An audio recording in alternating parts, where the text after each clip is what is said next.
నమస్కారం NS news కి స్వాగతం. నా పేరు ఉషా. ముందుగా ముఖ్యాంశాలు. ముఖ్యమంత్రి జగన్మోహన్ రెడ్డి పైన కృష్ణా జిల్లాలో జరిగిన గులకరాయి దాడిలో అమాయకుడైన బీసీ మైనర్ యువకుల్ని బలి చేయడానికి పోలీసులు కుట్ర పన్నారు. సాక్షాత్తు ముఖ్యమంత్రి పైన దాడి జరిగితే పోలీసుల వైఫల్యాన్ని కప్పిపుంచుకోవడానికి అమాయకుడైనటువంటి బీసీ మైనర్ యువకుల్ని అరెస్టు చేసి 4 రోజులుగా చిత్రహింసలకు గురి చేస్తున్నారు.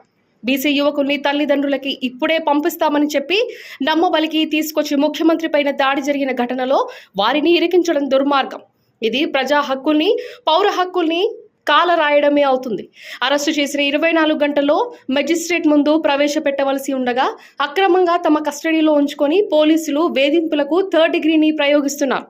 ఈ పత్రికా విలేకరుల సమావేశంలో టీడీపీ జిల్లా ప్రధాన కార్యదర్శి కోదండ యాదవ్, సప్తగిరి ప్రసాద్, రాష్ట్ర అధికార ప్రతినిధి కార్యాలయ కార్యదర్శి మోహన్ రాజ్, బీసీసీఎల్ రాష్ట్ర అధికార ప్రతినిధి వెంకటేష్ యాదవ్, రాధాకృష్ణ పాల్గొన్నారు. ముఖ్యమంత్రి జగన్మోహన్ రెడ్డి గారి పైన రాయి దాడి చేసినటువంటి ఘటనలో బీసీ యువకుల్ని బలిపశువులు చేస్తున్నారు. నేను అడుగుతున్నాను, పోలీసు వైఫల్యం వలన ఈ ఘటన జరిగితే ఇద్దరు అమాయకమైనటువంటి బీసీ సామాజిక వర్గానికి చెందినటువంటి మైనర్ యువకుల్ని తీసుకుపోయేసి చిత్రహింసలు చేసి వాళ్ళపైన ఆ నెపాన్ని నెట్టేసి చేతులు దులుపుకోవాలని ప్రయత్నం చేస్తున్నారు పోలీసు అధికారులు. నేను ఒకటే అడుగుతున్నాను, ఘటన జరిగిన తర్వాత మరుసటి రోజే సింగ్ నగర్ ప్రాంతానికి చెందిన యువకుల్ని పోలీసు అదుపులోకి తీసుకున్నారు. మీరు అనధికారికంగా నేను మీ చట్టం ప్రకారమే వస్తాను, ఎవరైనా ఒక నిందితుని అరెస్ట్ చేసిన 24 గంటల్లో కోర్టు ముందు, మ్యాజిస్ట్రేట్ ముందు ప్రొడ్యూస్ చేయాలి. ఈ యువకుల్ని అదుపులోకి తీసుకుని ఎన్ని రోజులు అయింది? వాళ్ళపైన 3rd డిగ్రీ ప్రయోగించి వాళ్ళని చితగుడ్డి నేరం చేసింది మీరేం చెప్పి ఒప్పుకోమని చెప్పడం రాష్ట్ర పోలీసు శాఖకి, డీజీపీకి తగునా చెప్పి సూటిగా ప్రశ్నిస్తున్నా. పైగా ఒక పిల్లోడికి, దుర్గారావు అనే పిల్లోడికి టీడీపీ కార్యకర్త అని చెప్పి ముద్రేసి బోండా ఉమా గారి పేరు చెప్పాలని, ఆయన అరెస్ట్ చూపించాలనేసి పోలీసు యంత్రాంగం కుట్ర పన్నుతా ఉంది.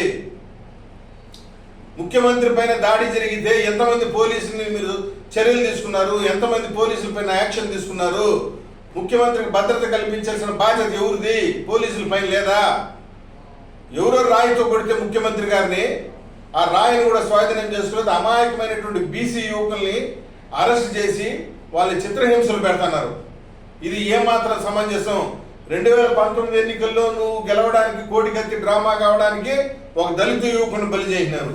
2024లో మీరు ముఖ్యమంత్రి కావడానికి బీసీ యువకులను బలి చేస్తున్నారు.